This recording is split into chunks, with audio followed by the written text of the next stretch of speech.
today. Bear with us as we are all navigating the current normal of webinars and online meetings. So thanks for helping us work out all the kinks and stuff today. But I do want to welcome you all. We have 70 people on today, so this is great. Thanks, everybody. At this time, I do want to welcome our members and any new members we have and guests. We do have board members, past board members, and guild trustees on, so welcome, everybody. Thank you all so much for your time today. And then most importantly, I do want to thank our panelists. So we'll have with us, we have Dr. Willie Jolley, Phil Rappaport, and Alex Plaxen. We have a robust schedule today, so we will be moving pretty rapidly, and I do want to let you know we will be taking Q&As, so feel free to submit your questions along the way to the Q&A box at the bottom. Don't use the chat because that one's not going to be monitored as closely, but any questions you have, please submit them via the Q&A box at the bottom toolbar. And just some housekeeping notes. Education Day. So as you all know, that was scheduled for March 25th. And we did have to reschedule, of course, but we are still having Education Day. We just don't have a new date yet. We're hoping for the fall. But as the hoteliers and meeting planners on our webinar today can attest, it's been challenging getting a new date because everybody wants to move to the fall now. So I know everybody's working hard, but as soon as we have a new date, we'll make sure that we share that with you. The new newsletter went out, so you all should have received an email with the newsletter. So take a look at that. There's lots of great information in it. Great job to Nicole and the communications committee for putting that together. And if you did see the newsletter, you'll see that we did announce the NEC scholarship winners. So at this time, I do want to congratulate Renee Atkins, Faye Crenshaw, Lori Kearse, Lorna Kipfer, Demita Gilliam Fry, and Lori Peterson. So all of you ladies, all ladies, yay, won either a full scholarship or a partial scholarship to the 2020 NEC. And now an update, not really update on NEC, we're still waiting for national to let us know what's going on. So one of three things will happen. It will go on as scheduled. It will be canceled, or it will be postponed, or actually four things. It could turn into a virtual meeting. So I know Michelle and the rest of the national board is working hard on making the right decision for everybody. So just keep an eye out for any announcements, hopefully in the coming days or even weeks. So update is there's really no update on NEC, because I know we've been asking that question a lot. Next Tuesday, April 14th, is Global Meetings Industry Day, and there's lots of things happening with that. So it will be a virtual. We're looking to make record-breaker virtual meeting with that. So if you go to gmidgoesvirtual.com and register, it is, I believe, at noon time. So it'll be an online virtual GMID next Tuesday. So make sure you definitely participate in that. And let's see, what else am I needing to talk about? Our next webinar is coming up at in a couple more weeks. So it will be another panel. We will have a planner, a CVB rep, and a hotel rep, and we're going to talk about you know, how this pandemic has affected business and what we can do to move forward to strengthen those relationships and partnerships for meetings. So we do have a CVB and a hotel rep currently on the panel. We are looking for a planner. So if there is a meeting planner on the webinar today that would love to participate, please send myself and Nicole Rome's an email. You can send it to president@sgmpnatcap.org, or you can send it to programs@sgmpnatcap.org. So we are looking for a meeting planner who is currently booking meetings for the fall, moving meetings to the fall and still booking business. So if you are interested, just drop us a note. We'd love to have you. Let's see. And then we will make, so all the slides that you see today we'll make available at the, we'll send them out at the end. And at the very end, there will also be a survey. So make sure you take a minute to fill out the Survey Monkey at the end of the presentations. And lastly, I just want to say, I hope everybody is healthy, well. I know these are very, very strange times we're living in, but the meetings industry is a really strong industry, and there's no doubt we're gonna push through this. So just take care of yourselves and your families. Listen to the experts and stay home if you can. If you're going out, wear a mask if you can. Wash your hands, don't touch your face, all those things, and just relax and try to find that peace within yourself. So that is all I have at this time. I will turn it over to our programs chair and your first vice president, Nicole Romes, who will introduce our first speaker, Dr. Willie Jolley. Good morning, everyone. Thank you so much for joining us today. As you can see, I've changed the slide to show our agenda for our program today. We have 3 amazing topics for you, and hopefully it'll help us navigate the current normal we find ourselves in as event planners. So first up is Dr. Willie Jolley for Thriving During Quarantine. Dr. Jolley was named one of the outstanding 5 speakers in the world by Toastmasters International. He's been inducted into the Speaker Hall of Fame and achieved the distinction of Certified Speaker Professional by the National Speakers Association. So I am going to turn it over to Dr. Jolley now. Well, thank you, Nicole. Can you hear me fine? I can hear you fine. All right, great. Now I need your little help from you. I don't see the share screen button that I saw earlier, so I assume it's around somewhere. So I stopped sharing my screen, so you should be able to start sharing yours. Okay, great. Well, first of all, I want to say hello to everybody. I am Dr. Willie Jolley, and I'm very grateful for the opportunity to be here with my friends from SGMP and to share some ideas to help you through this challenging time. It's been a challenging time, not just for the meeting industry, but also for the speaking industry, because we got nobody to speak to. So I'm gonna share my screen though, and I am gonna share with you some ideas that I think will be of some help as we go through and grow through this challenging time, and some ideas that I think will have a positive impact on your business, not just on your business, but on you personally. So we're gonna share my screen and rock and roll. So can you see it, Nicole? Can you see my screen? Fantastic. Let's rock and roll, because we got a short time to make this happen. So for those who don't know, I'm Dr. Willie Jolley. I am honored to be the host of the Willie Jolley Show on Sirius XM, as well as the Wake Up and Win with Willie Jolley Show on Radio 1 network around the country, syndicated, as well as honored that some years ago I was named one of the outstanding 5 speakers by Toastmasters, and I had the honor of being inducted into the National Speakers Association Speakers Hall of Fame.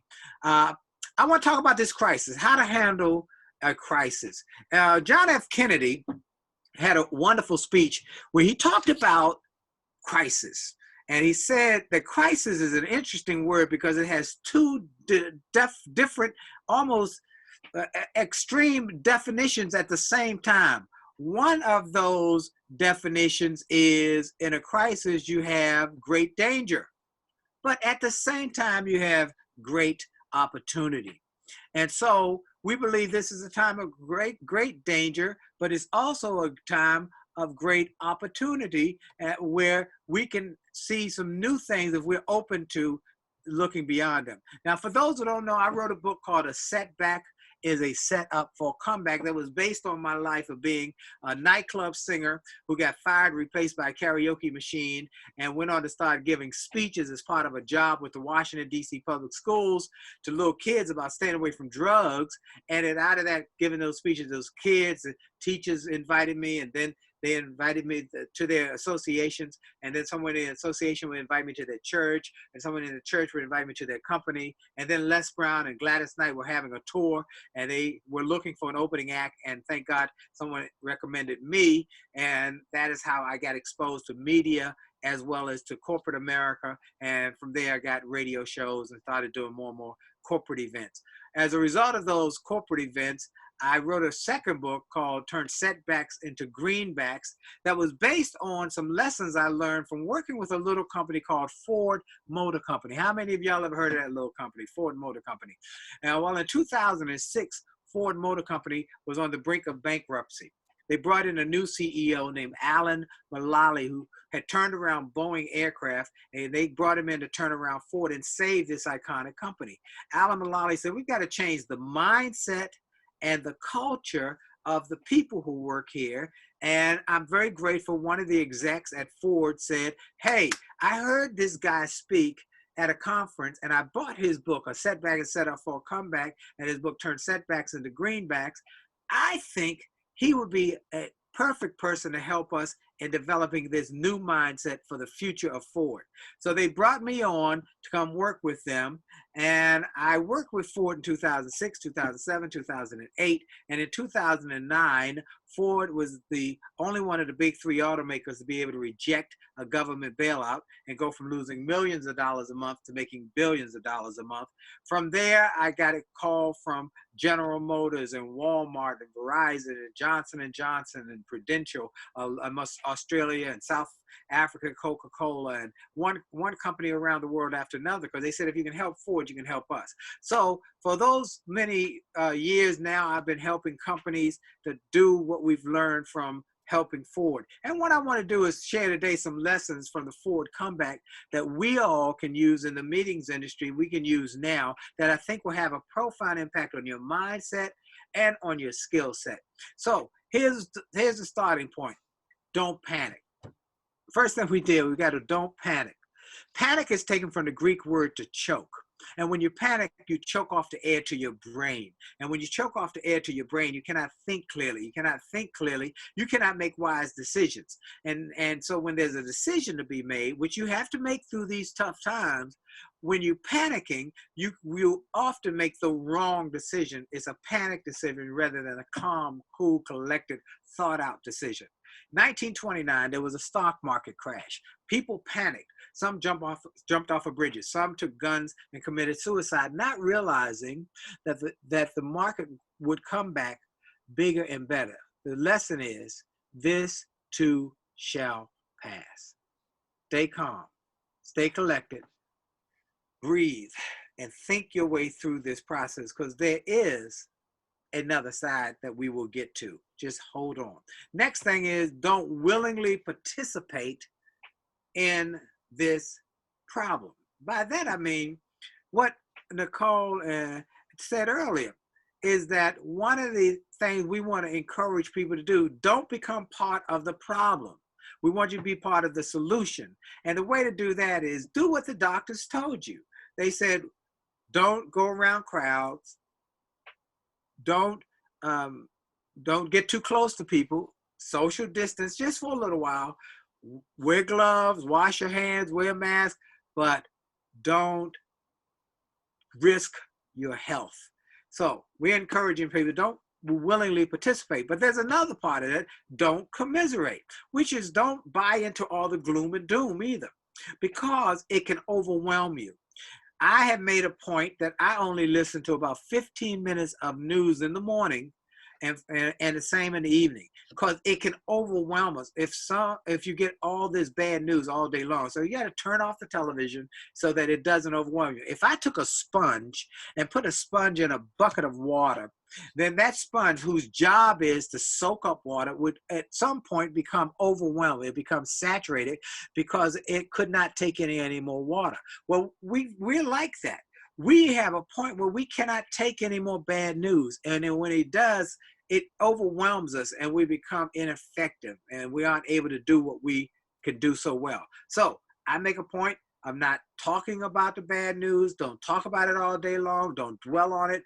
I watch a little bit of the news so I can stay on top of them, but I got busy things to do. And so I'm encouraging you. So don't panic. Don't willingly participate. Don't commiserate. The next one is don't let your pride poison your prosperity. This is a tough time. There are no speeches being held. There are no meetings being held. There are no concerts being held. So money is tight. So when at tight times, you cannot let your pride get in the way of you making sure you stay along the path. I learned this from one of my mentors. He had built a very big IT company back in the 1970s. And he had hired the best and the brightest thought leaders and the best and the brightest IT people from Harvard and Howard and MIT. Well, the 70s, for those who might remember, or those who heard about it, was a time of a recession. There was a gas embargo and money got tight. So he did not want to fire any of the great people he had hired. So what he did was every day he would work as the CEO of the company from 8 a.m. to 6 p.m. Then from 8 p.m. to 3 a.m., he would drive a trash truck. He said, I drove a trash truck to get me through college. I can do it again. And he did it for about a year till the economy came back and he was able to go back just to be the CEO. The point here is that he did the uncomfortable so he could get to do the comfortable. He kept his company alive and he kept his people. And so because of that decision to not let his pride poison his prosperity, some years later, he was able and willing and able to be able to sell his company for $500 million. And so the lesson is that some of you, it's tough times. Maybe you can cook. Well, maybe you can create meals for people. Maybe you can do some other things. Use your expertise. Think possibilities. Don't let your pride poison your prosperity. Next one is don't stop thinking about the power and the possibilities of tomorrow. Now, while we're in this crisis, you've got to take one eye and deal with this crisis. We've got to deal with this crisis day to day, but always keep one eye on your goals and dreams. That which got you into this business, the things that kept you on the path towards your big goals and dreams. And so I'm encouraging people to think like a golfer. I think like a golfer. Tiger Woods, occasionally he'll hit an errant shot. It could be a crisis. It could be in the rough or it could be in a sand trap. Now, if he panicked, he could start just swinging. Before you know, all his swings are gone. He's lost the match. But what the good golfers do is they remember, keep one eye on this problem. I got to deal with this sand trap or this rough. Well, first goal number one is to get it out of here and get it on the playing field again. Goal number two is to win the tournament. Always keep one eye on the problem, the immediate, but one eye on the big goal. That will keep you focused on what it takes to get you past this to the long term. Be proactive. I had the honor some years ago to be on a program in Sydney, Australia with Dr. Stephen Covey, who wrote the book, The 7 Habits of Highly Effective People. And one of those effective 7 habits is be proactive. I asked him backstage, Dr. Covey, what does that mean? He said, that means don't wait for your ship to come in. Swim out to it. Take action. Don't wait for things to happen. Create action steps. So every day I'm doing something, action steps. I've got lists, got my planner. I got things I'm working on. I got my list of things I'm doing proactively. I'm calling clients. And I'm saying, like this morning, I did a seminar this morning online for one of my clients. I called him and said, how are you doing? He said, it's really tough. I said, look, what can I do to be of help to you? What can I do to be? He said, well, I don't have any budget right now. I said, that's not important. I said, what can I do to be of help? He said, if you could get on with my team on Tuesday morning, that would be really great. I said, you got it. So I did a program for them this morning just to bless them. I know a lot of my friends are hoteliers. and I've been calling all my hotel general managers, senior VP of Hyatt Hotels, global vice president, called him. He said, thank you for calling. I just needed to hear your voice. So, okay, so look, don't wait for stuff to happen. Swim out to it. Then be creative. Be creative. One of the other things I've been doing while I'm in this quarantine, isolated time, I'm using my creative skills. So last week, I created a new music video that we sent worldwide, and I'm gonna share the song with you before this is over. And now it's blowing up over all, and it's called "We'll Get Through This." And I say, use your creative skills, creative gifts. You all got gifts. It's not if you are smart; it's how are you smart. Let me say that again. It's not if you are smart; it's how are you smart. Everybody's got some genius. Use your creative genius right now to think of new ideas, new practices. This Zoom, this whole idea, I want to congratulate Melissa and Nicole for thinking this up and coming up with strategies to make this work and getting us a platform of people to help. My last one is be prayerful. Now, whether you believe in prayer or not, what prayer does is gives you hope. And hope is something we all need. Right now, people need two things, hope and help. And I say be prayerful. Why you need hope is because they did a study about frogs. They took 4 little frogs, put them in a bucket of water till the air was almost extinguished. And at the last minute, they pulled them out.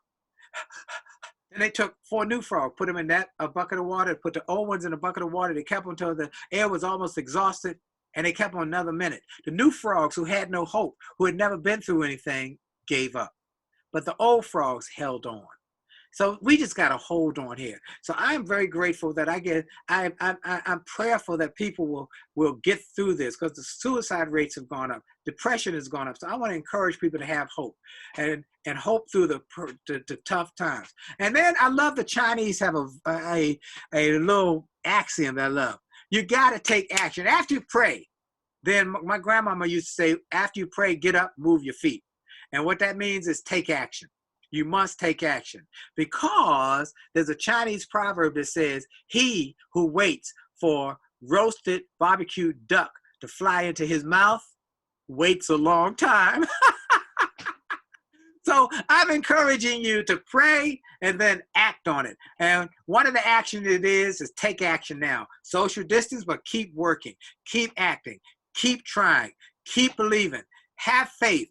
And be excited. Work on your thinking. Just like we did with Ford, you can think your way into a new way of acting, so you can act your way into a new way of thinking. So I wanted to give you this little gift. This little gift is the song that I told you about. I want to play it for you because I think it will be a joy to get through to you. I hope you'll enjoy it.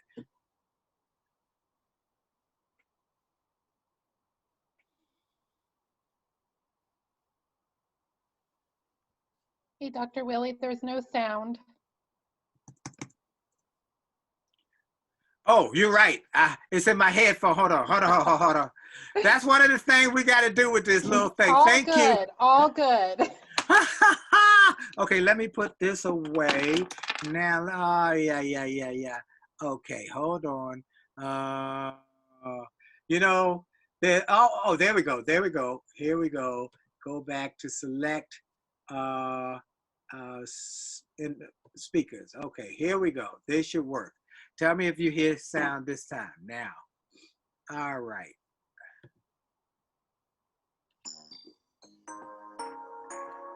Sound.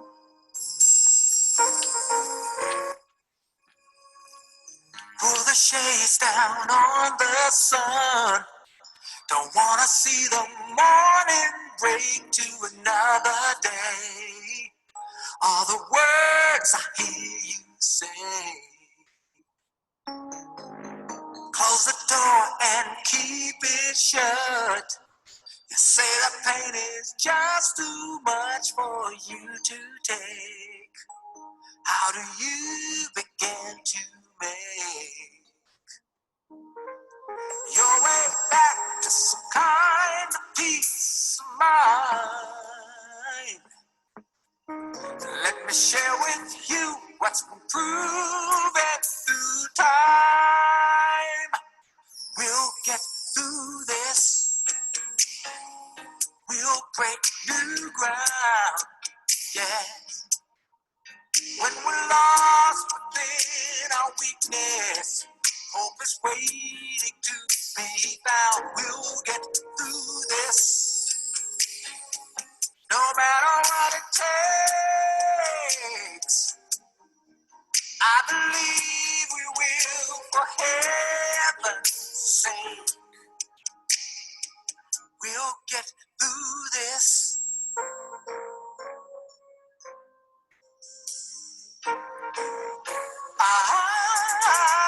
When doubts are staring at the faith deep inside of you, don't be afraid. Just remember what God said. And nothing formed against you will succeed. As long as in your heart you still believe, we'll get through this. We'll break new ground. When we're lost in our weakness, hope is waiting to be found. We'll get through this, no matter what it takes. I believe we will. Heaven's sake. We'll get through this. Nothing formed against you will succeed. Yes, long as in your heart you still believe, we'll get through this. We'll break new ground. When we're lost in our weakness, hope is waiting to be found. We'll get through this, no matter what it takes. I believe we will, for heaven's sake. Yes, I believe we will, for heaven's sake. We'll get through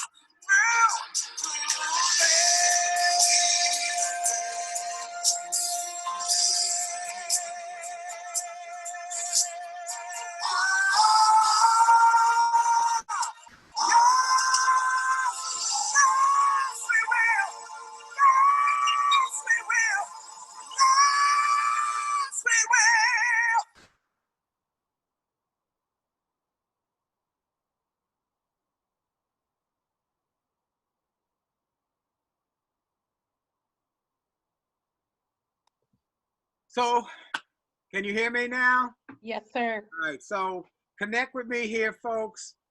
Go to winwithwillie.com. You can watch that video as many times as you like, or you can go to my YouTube channel.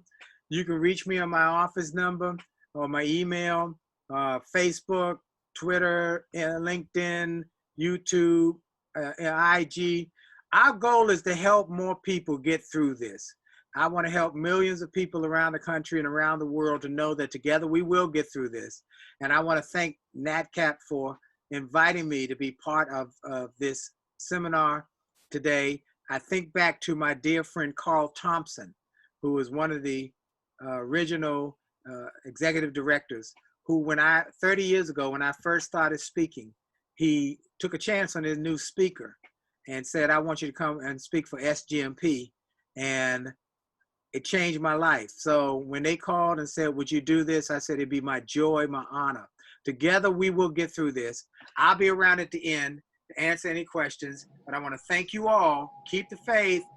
Don't give up. Keep doing what you do and use those principles. They will work for you as they work for Ford, and our best is yet to come. We totally agree with you, Dr. Willie. Thank you so much for coming and joining us today. You're amazingly inspirational, just like I knew you would be. So we want to switch. Let me see if I can switch back to me.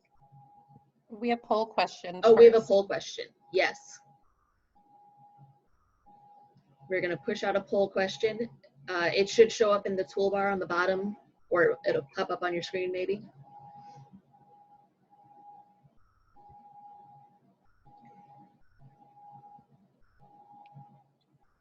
So you should have polls at the bottom. Feel free, only 2 people have participated in the poll of the 80 that are on the call. So hopefully more of you can fill out the poll question. We'll give it a few more seconds. Does everybody see the poll questions at the bottom?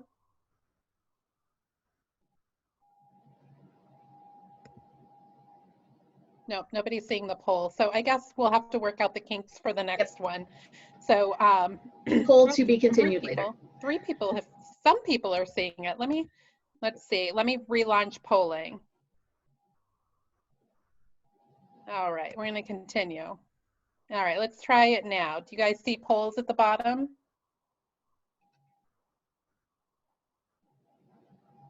Ugh. Okay, we'll have to figure it out. Not sure why nobody can see at the bottom. Okay, all good. All right, Nicole, back to you. Okay, so we are going on to our next topic we're going with crisis communication with Alex Plaxen. Alex is the president and founder of Little Bird Told Media. He's currently the vice president of experience strategy with Nifty Method. He is an expert in strategic digital communication and engagement for events. So we're going to turn it over to Alex now. I don't think Alex is on, so Phil's going to take it. He's on. Oh, he is on? Okay, Yeah. Great. Okay. Oh, there he is. I didn't see him. Thanks.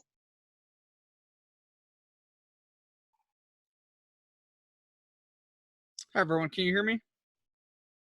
Great. For some reason it says can't start video because the host has stopped it. Let me take care of that for you. No. Sorry about that. See, working out all our kinks. There we go. There we go. Hi everybody. Happy to be here. So today we are talking crisis communications. And this is a topic that I've actually spoken with your chapter about. But today I'm going to talk about a few kind of new things in case you weren't at that session. I believe in January, actually. It wasn't that far off. So we were ahead of the curve making sure we were on top of crisis communications. But obviously there's some things that have come about with the coronavirus that I do want to talk about today. So the first thing I want to do is if you have a cell phone and you're in the United States, you should be able to text the word Nifty to 33777 if you want a copy of my slides. And these will actually be slides.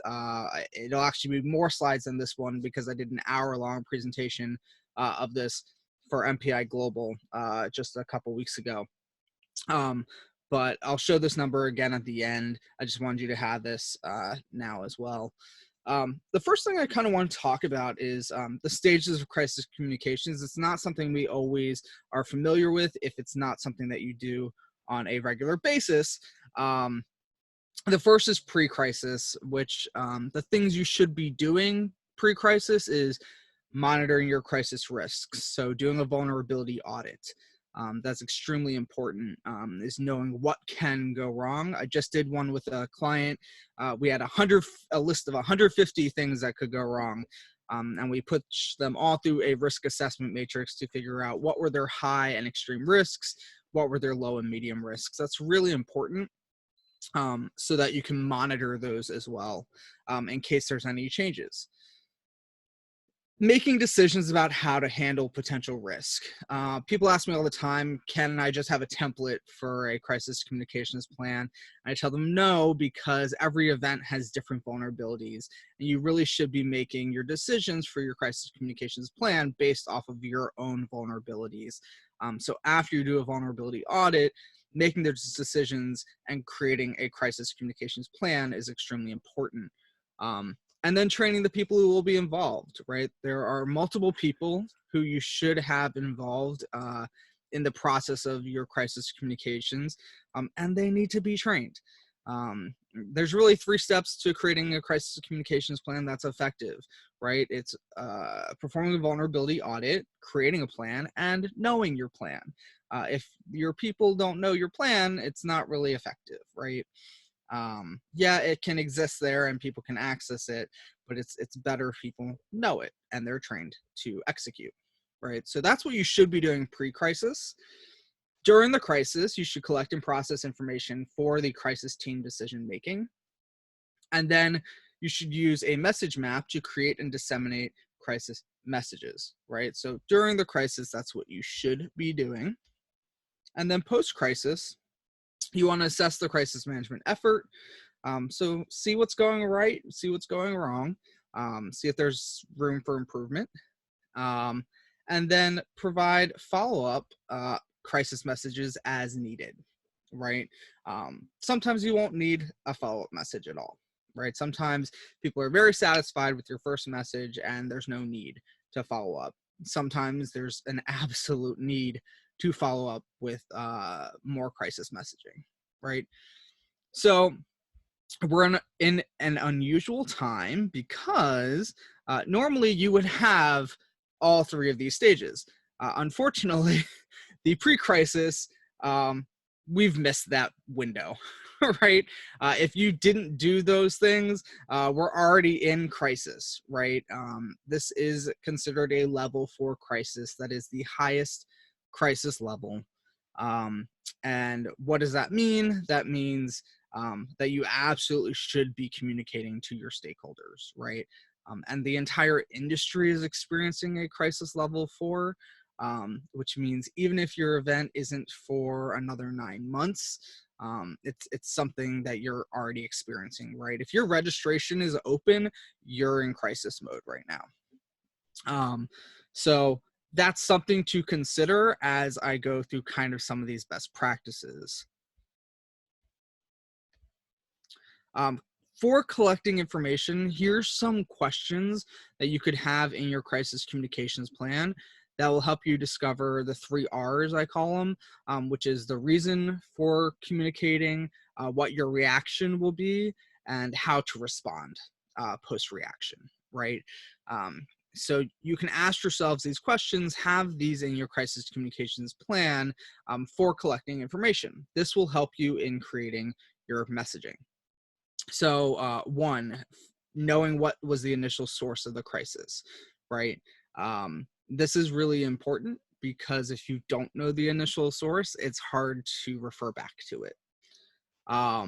And are your claims reasonable and legitimate? Obviously, in this COVID-19 coronavirus situation, yes, the claims are reasonable and legitimate. But sometimes in a crisis, they might not be, right? It may be 1 person, maybe 2 people. Rumors can be spread, things like that. So it's important to ask yourselves, are the claims reasonable and legitimate? And then what are the volume of responses, right? Is it 1 or 2 people who are upset and causing a commotion, or is it a large percentage of your attendees and your stakeholders, right? This is going to vary for each event depending on the size of your event. 10 people for a 200-person event is very different than 10 people for a 2,000-person event. So that's important as well. Once you kind of know the answers to those questions, that gives you the reason, and you should know the first answer to the first question, which for reaction, which is, why are you responding? If you can't answer this question, you shouldn't be responding. That's probably the hardest part of crisis communications, is knowing when not to say anything at all. And then who is your target audience, right? Are you talking to attendees? Are you talking to sponsors? Are you talking to exhibitors? Are you talking to potential attendees, right? People who haven't signed up yet. Knowing who your target audience is extremely important when crafting your messaging. And then, does the crisis level match the response? You do not want a level 1 response for a level 4 crisis. You also don't want a level 4 response for a level 1 crisis. This is super important. You've heard the term, don't make a mountain out of a molehill. This is kind of where that comes into play, right? You don't Sometimes if you over respond, you can turn a crisis level 1 into a crisis level 2, or in sometimes a 2 into a 3, etc. Right? So you really want to make sure in your plan that your crisis level is matching the crisis response that you have planned. And then ask yourselves, are you mending an issue or are you answering a query, right? Are you just answering questions that need to be answered, that there's maybe some confusion about, or is there a problem that you need to fix, right? That's going to help you figure out what your response is going to be. And for your response, after you start communicating, find out what feedback are you receiving from stakeholders. Are you replying to one user or multiple users? And is this the appropriate channel, right? If you're replying to one user, sometimes it's worth just sending a direct message instead of letting everyone know the answer, right? And then sometimes it's a response that maybe it's worth telling everybody because you think it's valuable. And maybe not everyone is asking it on Twitter, right? So is this an appropriate channel? Is Snapchat the appropriate channel for this type of communication? Ask yourselves that, right? Maybe you have a young audience for your event. Maybe it's worth exploring different social media. Sometimes an email is the only appropriate channel. Sometimes you're not the authority and you need to redirect to who is the authority, such as the local police, who may be having more accurate communications, right? So you have to also think about, is this the appropriate channel? So those are the kinds of questions you want to be asking yourselves in the information collecting stage of crisis communications. For the decision-making questions, it's, really who, what, where, when, why, who will speak on behalf of the organization, knowing your plan already, who your spokespeople are, and who their backup spokespeople are is really important. You kind of want to segment this out into different categories of crisis, because sometimes, say it's a tech-related crisis, you may want your IT person or your tech person in charge of responding versus your CEO. So it's just really important to kind of understand who will speak on behalf of the organization for what type of crisis, so that way you can make that decision very easily, right? If that's in your plan, you already know. And then what will they say, right? I use something called message mapping. If you downloaded all the slides, I don't have time today to go over that. But message mapping is a really great tool to figure out kind of what you're going to say. Where will they communicate? So again, in your crisis communications plan, you should have all the modalities of where you're going to communicate. When and how often will they address the public? This is going to change depending on the severity of the crisis, right? If it's this very extreme crisis, maybe you want to be responding every 10 minutes and letting your stakeholders know, hey, you can expect another response in 10 minutes with more information. And then in 10 minutes, even if you don't have more information, still responding and saying, at this time, we have no more information. Please stay tuned. In another 10 minutes, we'll give you another update, right? Setting those expectations is really important. And then again, why would they speak? If the answer is, I don't know, then they shouldn't. So here's some best practices that in the next kind of 10 minutes I want to get through, share. A lot of these are very specific to the crisis that we are currently experiencing, but they're general best practices that are good to know, right? Be transparent. Uncertainty can cause confusion and panic. So Emerald City Comic-Con, they were one of the first big events that got canceled. They did a really great job of being extremely transparent about their process in postponing the event, how they made those decisions, why they made those decisions, right? They were very detailed in their responses. Being transparent is important. People are looking for transparency. They're not looking to kind of not know, right? The not knowing, that uncertainty is confusing and panicky, right? Especially if your event is coming up, like say in June right now. a lot of states have already pushed. I know Toronto is a city that has already put their stay-at-home order through the end of June. So there's a lot of locations that are already starting to do that.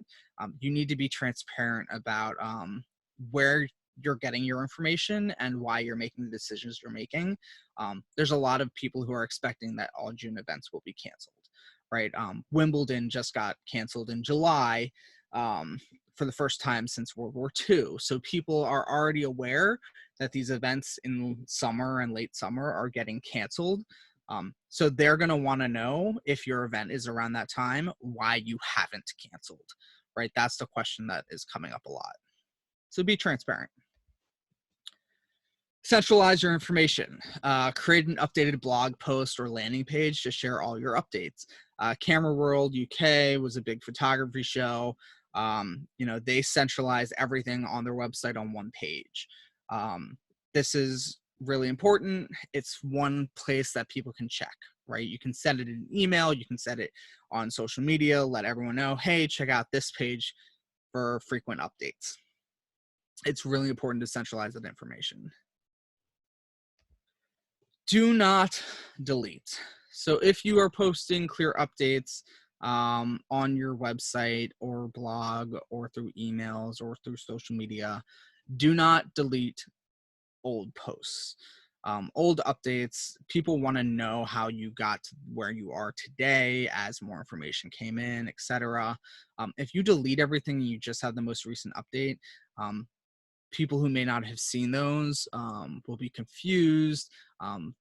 They'll wonder why things were deleted. Deleting can just lead to general mistrust. It's not a good idea to do it. Just instead of deleting, make sure that your updates, your most frequent updates are up at the top of your post. It's clear, it's bold, there's line breaks, right? Just make sure that your updates are clear rather than deleting old updates. Email first and foremost. An email can be the most effective and versatile way to communicate. In message mapping, you want to get 3 key messages out there. Email gives you the opportunity to share all the messaging in one space, whereas social media, for example, you're going to have to split them up, right? They're not all going to fit in one post unless it's maybe Facebook or Instagram. If you're tweeting, you're going to have to send them out as separate tweets. Email is just the most effective. It's easily searchable. People can find your emails that you sent out, and you can put a lot in there. You can put links to resources, links to your centralized information page on your website. It's just a really effective way of communicating. Yes, I will caution you. There are a lot of emails being sent out right now with a lot of information that people are seeing over and over again. There's a lot of copying and pasting. Do not copy and paste, and do not send an email unless it's an important update. If you're just sending an email to say, look how great we are and we're treating our employees well, there's an expectation you're treating your employees well at this point, right? We don't need to hear that. It's also kind of puts a bad taste in people's mouths if they think you're using that as a marketing tactic. They don't need to see emails about how clean you're being. Everyone assumes that everyone is being as clean as possible right now. Unless something with your business functionality has changed drastically, and your attendees or stakeholders desperately need to know that, there's not really a reason to send an email. At this point in the game, it's probably too late to send that initial, hey, everyone, we're just checking in email, if you haven't done it already. So unless your event is coming up or unless there's a specific change that's being made, if that's, for example, a refund policy that's changing, then yes, send that out. But if nothing specific is changing, I caution not to send an email. Establish expectations. So tell your attendees where and how often you intend to communicate. This is really important. Letting them know where you plan to communicate lets them know where to look. right? It can be anxiety inducing to not know where communications are coming from, especially if communications aren't across the board being consistent, right? You just want to let your attendees know, hey, we're going to be communicating in this way. You can check out more information here in the future. Use your CVBs. So if your event is traveling, if it's in a specific location, and your tourism board or CVB, Convention Visitors Bureau, a lot of them have gathered up-to-date resources and information relevant to their destination. Austin is a perfect example. They were one of the first cities to kind of have to cancel a big event with South by Southwest. On their website, they've had resources and latest news on COVID-19 for quite a few weeks now, right? So check your CVBs, reach out to your reps. They've got information for you. This is also a great resource to send to your attendees so that they can do their own research and read as well up on where you're getting your information. Monitor social media. So dedicate resources to monitoring and responding to questions and communications. We're not all Coachella. We're not all going to have, 1,300 responses to our cancellation notice. But even if you're not specifically on social media, it is worth getting on there just to monitor what people are saying about your event, right? Even if you're not on social media. Exercise empathy. Is your communications staff trained in customer service? Most communication staff are marketers. They are not necessarily trained in customer service. In this time, a lot of the responses and things and queries they're going to be getting require a customer service lens. So sign them up for an online course, talk to them, send them kind of a packet about, expected responses, customer service. It's really important that we're exercising empathy. It's important for your brand. And consistency is key. Make sure any changes are communicated across all platforms. I showed this same slide, I think, over 2 weeks ago. I hate to bash LA Pride. I'm not really bashing. It's a simple mistake. We're all making mistakes here. But on their website, they have the new dates actually posted now, I believe. And on their Twitter, in their header, they still have the old dates, right? So it's important that you're being consistent across all your platforms because you don't know where your attendees are going for their information. And don't wait to communicate. Again, this is a level 4 crisis. If registration is open, you have something to say, right? Even if your event is a ways off and you don't think it's being canceled, Aspen Ideas Festival is a great example. Their event is not till, I think, November. And they actually had Dr. Fauci speaking at their event last year. So they posted information and things like that. There are things that you can create, blog posts, communications, that don't necessarily have to do with cancellation, but are still relevant to the times we're in today, right? Here's my contact information, my email. Please feel free to send me any questions, email. And then you can text Nifty to 33777 or check out my website. So yeah, that's crisis communications in a very quick nutshell. Again, there's a lot more to it.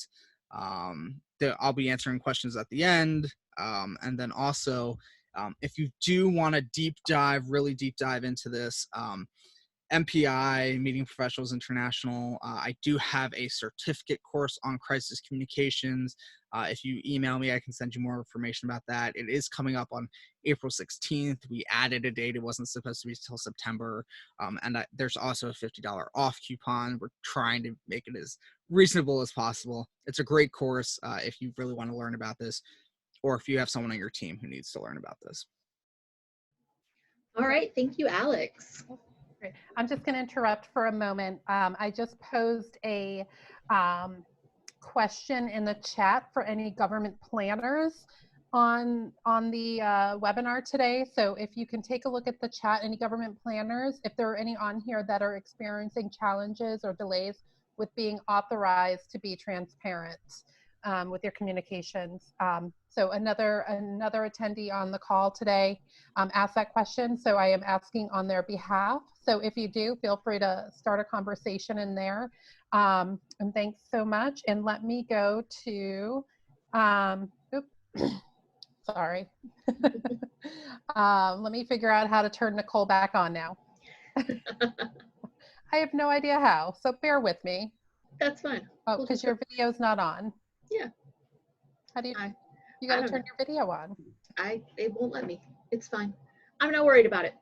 So next up, we're pivoting a little here from crisis communication, so how to deal with everything that leads up to it and during it, into how we can use what we already have to support virtual events.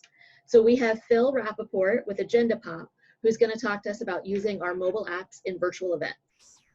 Phil is the Vice President for Sales and Marketing for Agenda Pop, a mobile conferencing app in its 8th year of serving meetings.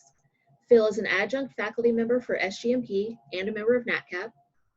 He's a board member for MPI Potomac and a contributing writer for national industry publications, as well as a speaker for several organizations. All right, take it away, Phil. Thank you very much, Nicole, and thank you, Melissa. Thanks to the NatCap board. As Nicole mentioned, I'm a NatCap member, very proud NatCap member. I think I'm in my 4th year. I've attended 3 national conferences, so I've met some of you guys at those and also the local NatCap meetings. So I'm going to share my screen. Let me know if I'm doing it correctly here. Let's see. Can you guys see it?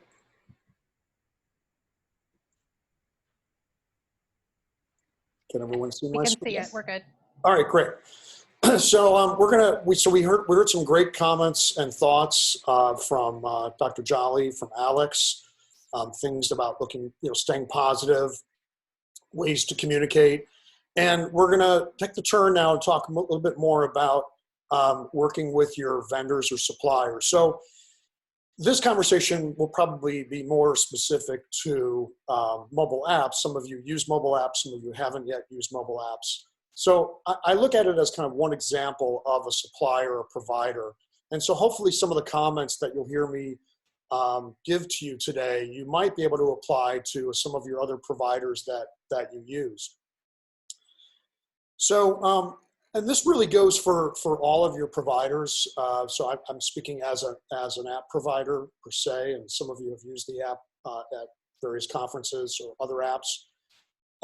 Reach out to your providers. After you've assembled your emails or phone conversations or webinars with your existing members, reach out to your sponsors and suppliers. Let them know that that you still want to be engaged with them, whether you're postponing or canceling a meeting. What we're seeing now is actually the last week to 2 weeks, I've been getting calls from planners, both in private sector, nonprofit, and government, frankly, meetings, who are kind of pivoting to virtual. So they're hearing more about it. They're looking into programs like Zoom, what we're using today, GoToMeeting, Join Me, or other live streaming solutions that you might have heard of. So specifically with app providers, my recommendation is, get it all out on the table. You might have signed a contract already. And if you're thinking about a virtual meeting, have that conversation with the app provider first before you maybe bring it back to your committee or your team or to your boss, so that you at least are armed with some really good information. Talk to that app provider, talk to your app provider about the features of the app that you've already bought into, right? And pricing. Is there going to be a difference in pricing? What's different? What's the same? The length of time. Talk with your provider about, well, how long will this app be open? So I'll give you an example where last week I was talking with one of my client partners, and she's going to transition her in-person meetings to virtual. They happen to be smaller meetings, And so instead of people driving in from all parts of, in her case, it's Tennessee, all over from Tennessee, she's going to handle it virtually. So she asked me, she goes, well, what changes? And I said, actually, nothing really changes because you could still use the app. You could still use all the features, and I'll talk to you about that in a moment. And the length of time can be open-ended as it was originally intended. Ask your app provider about the support. You know, can you help me get this up and running? You know, I'm not used to doing virtual meetings. This is new to me.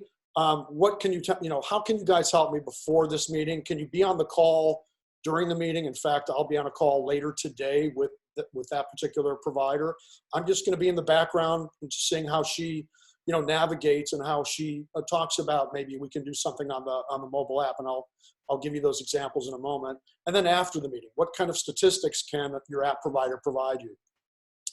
You know, the downloads, how many people are downloading the slides, etc. So a lot of good information that your app provider and other providers, your other vendors, might be able to help you very well in a virtual setting. And so it's important that you get a chance to really kind of engage with them and talk with them. So we're going to talk, and in full disclosure, so I'm going to use some screenshots from the AgendaPop app, but again, this should apply to most apps. If you have a camera phone, you can take a snapshot of this slide, but we're also going to make this whole presentation available to all of you, you know, later on. So Nicole and Melissa will be getting that information out to you guys. So here are some things that maybe when you have looked into apps or have actually contracted with your mobile app provider, different features that can actually live alongside your virtual meeting. So we're doing a virtual meeting today. You've got the chat box, right? And you have an opportunity to answer questions. But there are a lot of things that your app provider can actually help you with. So all these things, you know, individual schedules. You might have a whole series of virtual meetings and you want your members to, you know, enable them. You want to enable them to schedule the sessions, the evaluations. How was this session? You know, how was the speaker? You know, was it informative? Was it relevant? Live polling. So we saw on this screen, you know, this was the first time that the NACAP chapter is using Zoom, you know, for this purpose. So you might experience some you know, starts and stops, but your app provider, you know, who has access to a live poll or may have access to a live poll can supply you with that, and you can merely switch to the live poll. I'll show you that in a moment. Note taking, downloadable slides. So a presentation like this, you can make it available on your app so that everyone, whether they attended or not, can actually access the presentation. The profiles for speakers and attendees, group chats. So what we're doing here on the side of your screen, there's one group chat, but on the app, you can actually have a lot of different group chats going on. Maybe you've got one for planners. Maybe you've got one for suppliers. Speaker Q&A, exhibitor contact information, gamification. That's actually something that I'm seeing more of along with the virtual trade show, and push notifications, sponsorship placement. So all these things that you might have already agreed with in the provider that you selected might be able to help you with this. And personally, they should be able to help you with that. So we're going to go to just a couple screenshots here. And so on this app, that you can see all these things that are available for you know, for a session. So while I'm using the AgendaPop screenshot, it's really my comments really are meant to be more neutral in nature. This is not a promotion for this product. Those of you who know me understand where I come from. So I'm really speaking about generally. Again, the message is find out from your provider what still lives on the app when you want to apply to, you know, use your you know, app for your virtual meetings. Session check-ins. So that's something you might want to do. In this particular case, you know, we've got a check-in right there. It records it. You as the planner would have access to check-ins. There are a number of ways to do check-ins. This is important, especially for virtual meetings. You want to know who showed up, who was there.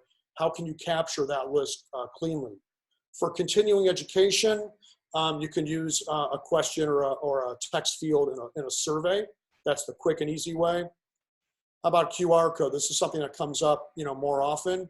You can see on the example on the slide where, sessions, in our case, the sessions also have QR codes. Ask your app provider what mechanisms they have. In this case, you can actually post the QR code right up on the screen and let people zap the QR code right then and there. That's another way to check attendance and make sure that they were really there. Presentations and handouts, like I mentioned, ask your provider where those are available, how easily those are available. Do they, can they easily be found? So while you're showing the presentation, like I am and like Alex and Dr. Jolley did earlier in this call, where can they easily find them on the app? Can they download them? Can they share them? Can they send them to themselves via email or print them out? Session evaluations or overall virtual conference evaluations, where are they located? How easy is it? Some apps have like stars, rated 4 or 5 stars, etc. Some like us have what we call a Likert scale, where it's a 1 through 5 or 1 through something. Open-ended comments, list of choices. Was this, what would you say about this particular speaker or topic? Live polling. So ask your app provider. Hopefully an app provider that you're using has that capability. Hopefully they're not charging you any extra. But ask them if they can incorporate live polling. So in this case, we could have, switched literally.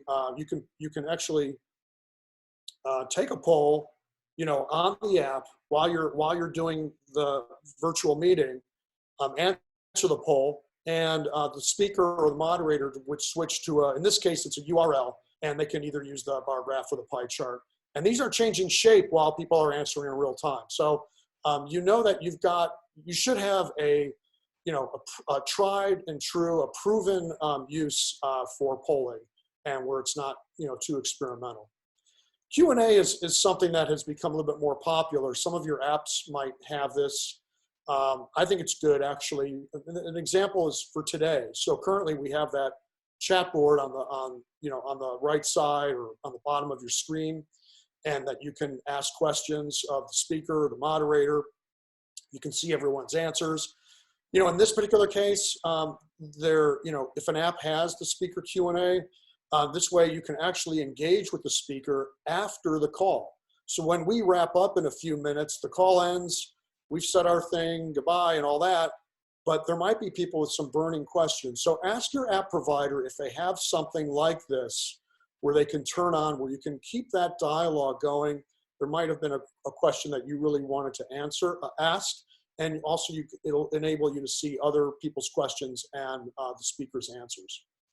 Group chats, you'll see a fun screenshot that we got at NEC last year. This is one of my favorites. So ask your app provider if they can turn on different types of group chats or activity feeds. In this case, an example was the ride share. So in a virtual meeting, you're not really doing a ride share. No one's really flying. They're all at home.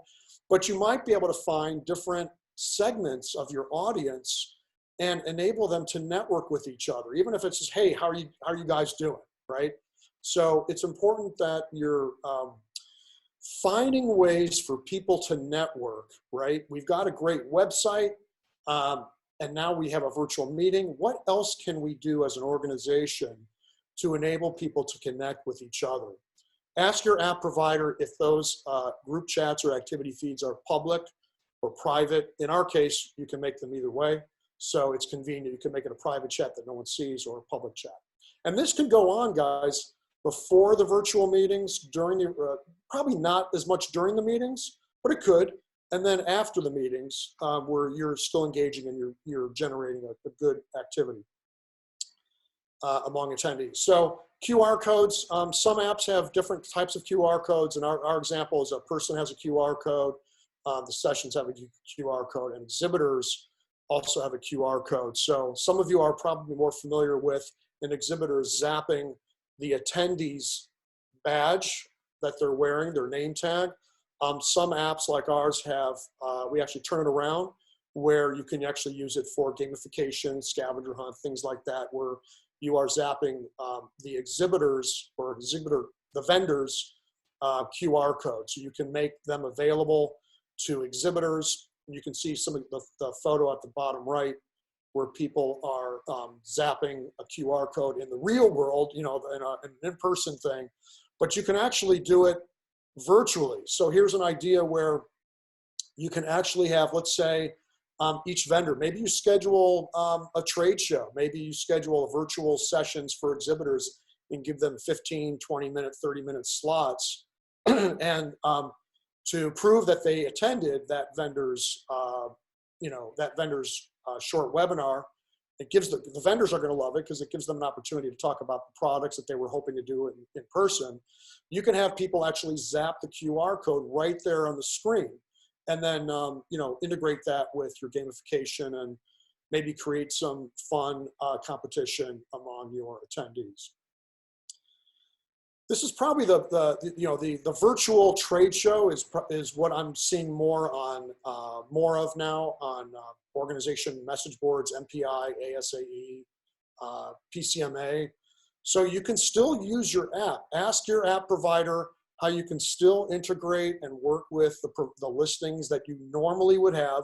The only thing that wouldn't exist on a virtual meeting is a booth number, but everything else should be the same. Logos, contact information, email contact information, note-taking, connecting with them, calling them, etc. Over to the right, look at the example where you're providing, you make sure you ask your app provider if they do this, you're providing the exhibitor the opportunity to give downloadable brochures, downloadable files. Well, they couldn't get there in person, but here's the brochure.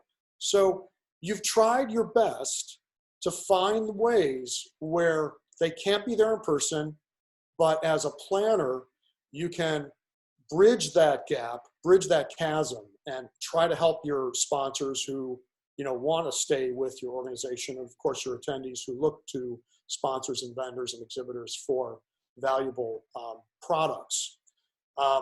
Some apps will have specific staff members linked, where if you click on that information, you'll be able to email and contact them directly, send them a note. Another opportunity that we're looking into with a few planners in the coming months are actual meeting times and setup. So ask your app provider if they have the means or the capabilities to set up predetermined meeting times. Maybe they're every 15 minutes. Maybe they're every 30 minutes. And they're probably done by phone. They're not done via chat necessarily, but the scheduling can be done with the app. This way, you don't have to worry about your website and all the other, you don't have to be weighed down with how are we possibly going to get this all done. My message, again, as I've said many times here, speak to your app provider, speak to your vendors. As a provider, I'm talking with a lot of different planners now. So when you call a provider, whether it's your AV provider, your app provider, whoever it might be, they have their ear to the ground. And so you might say, well, what is everyone else doing? What are you seeing? What can I bring back to my team or to my boss to show them that, I still have value during this crisis period of time. This is just kind of where you're confirming, who you're meeting with. Push notifications are still very relevant during virtual meetings. You can even space out your virtual sessions throughout the day or a period of 3 or 4 days. And, you're seeing where you can still use the push notifications. They're very relevant. If you have, these are all real screenshots. This is one that's the Tennessee client partner I mentioned earlier. These are her upcoming webinars. So she's actually listed these in the schedule so people can see, oh, wow, I've got one. I'm now going to reserve that date.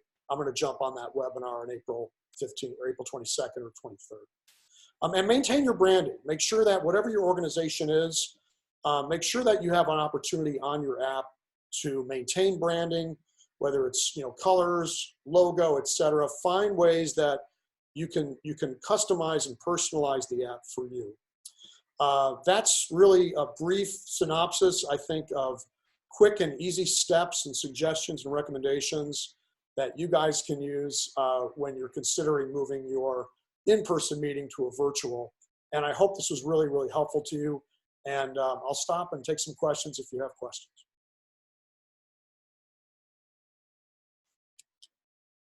Okay, I had to unmute myself, but I figured out how to restart my video. So progress is being made.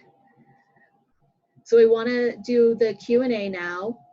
If you have questions for the panel, put them, please put them in the Q&A box. I did see one that we put out for everyone. Let me see if I can find it again, because Alex may be able to talk on it a little more. Where did it go?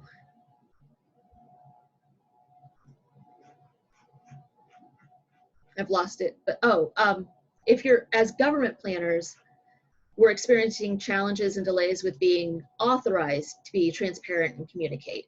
So is there anything you can talk to about even a corporate planner who's a little bit farther down the decision-making line? Yeah, sometimes you can't be, right? Sometimes, you know, one of the things I talked about when we were still meeting face-to-face at the time, and, you know, eventually we will still be meeting face-to-face eventually, with any government event, transparency and getting through the red tape to communicate in a timely fashion during a crisis is always a challenge. It's one of the reasons why in your crisis communications plan, having pre-written holding statements is extremely important for government meeting professionals, because they're pre-approved. Right? They're pre-approved and ready to be launched in the event of a certain crisis. And they're typically more general. They apply to a wide variety of scenarios. Obviously, if you don't have that in place right now for this specific crisis, that's a challenge. And it's really just about it's going to be a follow-up, right? It's going to be a bit of damage control that you're going to have to do. You're not going to have the ability to be as transparent as you want to be. You're going to have to do some damage control, and that is something that you can be preparing for now, with the expectation that you're going to have to do it, right? If you can't be transparent and you can't communicate the way you want to communicate now, at least you can plan for how you will do damage control eventually when you can communicate and let people know, we're sorry we couldn't be transparent. Here's us being transparent about why we couldn't be transparent. You know, people are going to understand. They know that with government meetings, there's limitations, right? Especially when it comes to communications. So just be open and honest when it comes to damage control. You'll earn their trust back. Unlike some other events where they have the ability to be transparent and they choose not to be, your attendees are going to be more forgiving. That makes perfect sense. Yeah. Pre-written holding language just makes perfect sense. And those statements, those holding statements, are exactly what they sound like. They hold people off while you gather more information and you get through the red tape to inform more specifically about what's going on. They hold people off from going elsewhere for more information or getting frustrated that they're getting no information. Right, absolutely. That makes perfect sense to be able to put something out even when you don't have your plan yet. Right. So I'm not seeing a lot of questions in the Q&A. So are there any in the chat that I've missed?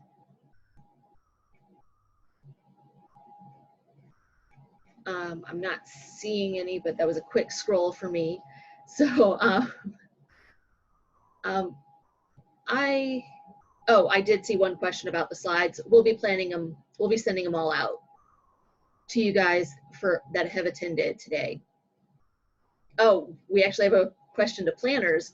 What are you doing different for rescheduled meetings because of COVID-19? I think it's, on my end at least, is still a TBD. We're kind of right in the middle of it still, and without an end date, we don't really know what the future is going to look like yet, I think. I wish there was an end date. I really do, because I want to go outside. I miss people. I'm just saying. So actually, Dr. Jolley. Yes. I didn't hear, did you say anything about how to combat that? Because I miss people. I miss happy hour. I'm doing them online, but it's not the same. It's not the same. I really think that the mindset must be, which I'm doing with my team and my staff, is I keep saying, we'll get through this. Be patient. Just stay calm. Make the most of this time. We've never seen this before. 9/11 was a terroristic attack. 2008 was an economic downturn. We've seen both at the same time. The terrorist, though, this time is invisible. And so we don't know where it is, where it's not. So we have to be wise, calm ourselves. This is where it really is critical. Okay. All right. And you have to say that over and over again. Okay, it's going to be, and my team and I, we do a chant every morning. We are healthy, we are wealthy, we are grateful, we're excited, and we do it via Zoom, and we talk good into ourselves just to calm ourselves so we can stay productive, stay high performing, and know that this will pass. And when it does, we'll get back to some sort of our lives. I don't really think we'll ever see the life we had before. And might be good because, many people were not focused on washing hands and things like that. And so this might be something good. But right now, the answer to the question, what are we doing, different rescheduled meetings? All my speeches have been postponed, all of them. And so I'm just telling people, when the doors are open, I'll be ready. And in the meantime, I'm helping as many as I can to survive and thrive. And then a lot of people say, over the years, they say, well, I want some coaching. I wasn't able to do coaching before. I didn't have time. I'm traveling all the time. But now I've got time. So I'm taking coaching clients. I'm helping people with their businesses, helping people through their lives, just being more creative and helping. Now is the time for us to serve. We will get back to the other life and have fun. We will. I promise you. We will get back. I'm gonna hold you to it. Maybe I should join your morning calls. That's right. There you go. So I'm not seeing I'm not seeing any more questions. So Nicole, I am dropping in the link to the MPI certificate course on crisis. Oh, wonderful. That's wonderful. Up. And also, highly recommend everyone. Let me find that coupon code. So yes, that's the important part. $10 off. Because the MPI classes aren't cheap. No, and they never offer discounts, so the fact that they're offering a discount is huge. It's crazy, yes. By the way, Nicole, while he's looking for that, just to go with what you just said, some other people might say, I want some daily motivation. I need something every day to just lift. And we do a 1-minute motivational email message every day to everybody on my list.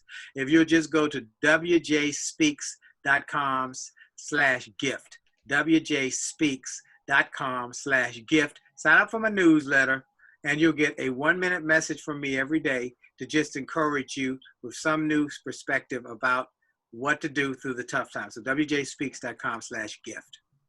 Okay, so I put that in the chat for everyone. Great. My pleasure. And I am dropping in I will drop in the survey link here for everyone. It should show up on the back end when the event is closed, but I don't trust that yet. I haven't tried it. So I'm gonna drop it into the chat for everyone. It is 1.5 credit hours for both EIC and CGMP. I will email out the CGMP certification form based off the attendance on here today. It should go out by tomorrow, and then I will upload the EIC list to their website, and you'll get an email directly from them on how to claim your credit. It is 1.5 credit hours though for both. But yeah, if we don't have Any other Last, questions? I do want to say Yeah. one more thing. Go for it, I want to Dr. recommend all the planners do. Every planner, every professional, everybody, call your clients. Call them and just say hi. Just, what can I do for you? Believe it or not, you will be amazed how when I'm calling these folks, everybody's at the same spot. We're all in this together. I mean, we're all suffering through this and nobody's escaping this. So call them, say, how you doing? Just thinking about you. What can I do to be a help? You'll be amazed how that makes such a big difference, and they won't forget you for it. They won't forget you. Right. So call them. Right. Great And way to build business it is. rapport. It is. And join us on April 30th for our next webinar, same time, 11:30 to 1. It is available on our website today. Oh, Alex found it. There's the coupon code. There's the coupon code. Sorry, I have like 4 emails open. I just merged my business in February. I apologize. No worries, no worries. Use the coupon code, sign up for the class, and we'll hopefully see everyone at the end of the month for our next session. Bye, everyone. Lots of love sent to everybody. God bless you. Take care. Stay safe, everyone. Stay safe.